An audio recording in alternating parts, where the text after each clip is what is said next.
আমার বাবা নামাজ পড়তে গুলি খেয়ে মারা যায় গে। আমার বাবা আমি রক্ত দেখলাম, আমার বাবা ঘুমাইতেছে নামাজে, আমি নামাজে যাই পড়লাম না রে। 2024-এ দ্বিতীয় স্বাধীনতা অর্জনের গৌরব নিয়েও এ রাষ্ট্র থমকে যায় শিশুটির কান্নার দমকে। বাবাকে ফিরে পেতে ওর আকুল আকুতির কোনো উত্তর জানা নেই কারো।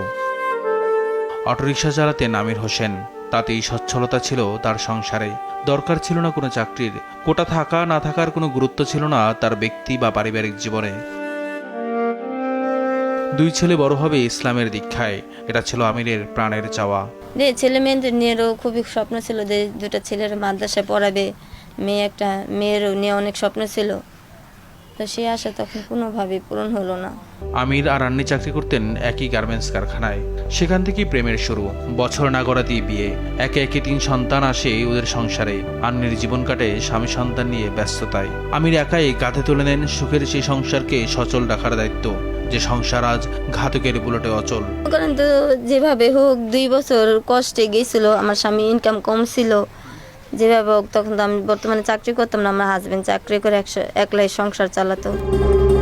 19 জুলাই জুমার নামাজ পড়ে রামপুরার মসজিদ থেকে বাড়ি ফিরছিলেন আমির। পাশেই তার শ্বশুর বাড়ি, সেখানে দেখা করি তার ফেরার কথা ছিল নিজ বাসায়। শিশু সন্তানরা যে তার অধীর প্রতীক্ষায়।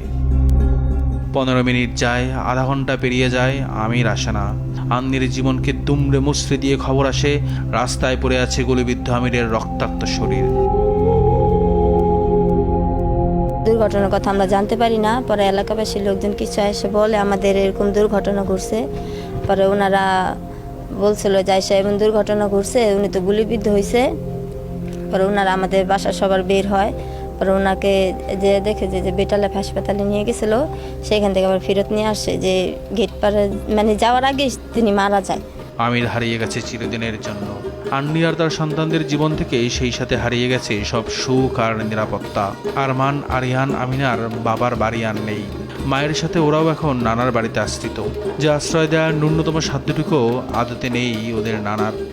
কই আমার স্বামী তো একলা কাম করে, আর আমরা 4 জন, আবার ওই যে আমার মেয়ে নিয়ে 4 জন, একজন তো সম্ভব সংসার ঘর ভাড়া দিয়ে চালাইতে পারে না বাবা, খুবই কষ্ট। রাষ্ট্র সংস্কারের পথে শহীদ হয়েছেন আমির। তার শাহাদাত বিপন্ন করে তুলেছে সদ্য বিধবা আন্নির জীবন। সেই বিপন্নতা বোঝে না অবুঝ 3 শিশু সন্তান। ওরা অস্থির হয়ে বারবার জানতে চায় কখন শেষ হবে জুমার নামাজ, বাবা কখন বাড়ি ফিরবে। নিয়াজ মোরশেদ, দেশ টিভি, ঢাকা।